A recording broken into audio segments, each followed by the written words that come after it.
Hi there and welcome to my cocktail masterclass, where in this video we're going to show you how to use the Boston shaker. Now there are two parts to the Boston shaker, glass and the tin. Whenever we're making a cocktail, we always put all the ingredients in the glass part first without ice. So you're putting ingredients in there.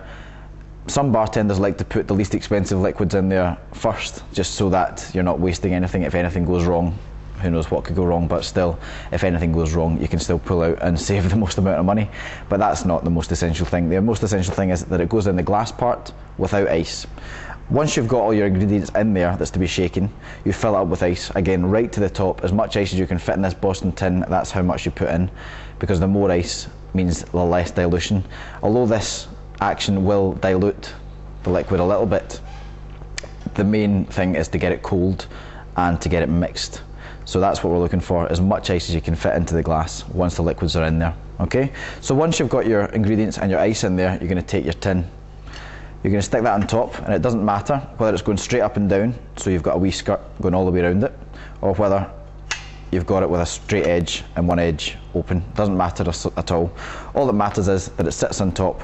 You're going to move it off your rubber mat just onto your bar top, somewhere solid that you can really hit on it. You're going to hold the glass just at the base so that doesn't move, and what you're going to do is just one good dunt. Now make sure you're happy with that. You can dunt it a good few times. These glasses are solid, but do make sure you don't use pint glasses. You have to use a Boston glass that's meant for it. The first thing you'll do is literally lift it from the top, just a wee centimetre. Until you're comfortable, you know how strong you're hitting it. Just lift it a little bit just to make sure the vacuum has actually pulled it together. The next thing, the most important thing, is to turn it that way around. The glass is a lot heavier than the tin, so the glass has to be on top. The gravity will work that way a lot better.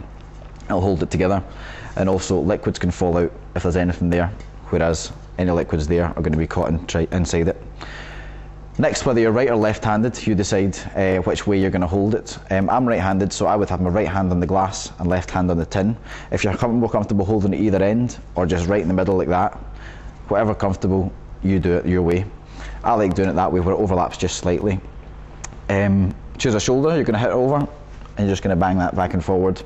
To release the cocktail once it's made, is you're going to hold the tin in your weak hand. If you do have a straight edge like this, have it facing towards you. That way you're going to hit it at this angle here, which I'll explain in 1 wee second. You just hold it at the top of the tin, and you're going to hit it with your other hand right at the top of the tin on the opposite side, and the glass should pop to the right, just like that. That breaks the seal and it'll just pop right off. Okay? All your cocktail will be in this part of the tin, at which point you'll take your hawthorn strainer, springs will go inside it, and you just put the 4 legs just over the top. You just hold that in one hand, just hold that in one hand so you can pour away like that. So if it's into a Collins glass or rocks glass with ice, you can just pour it straight in over the fresh ice. If not, if it's served in a martini glass, obviously you will have no ice in this one. What I would always recommend is using your fine strainer. So this is called double straining. It's where you hold that over the glass and you're pouring the liquids through both strainers. That way, that will catch any pith from fresh fruit or ice shards that have kind of come out while you've shaken up. So that is how you use a Boston tin, the hawthorn strainer and the fine strainer, when making cocktails. One thing again, once you've got a good practice with the Boston tin, is once you're finished making your cocktail, is that you put it that way around and set it aside, so that everybody knows that's a dirty cocktail shaker until it's cleaned again, at which point you'll bring it back and it'll be set up like that, ready to use the next time.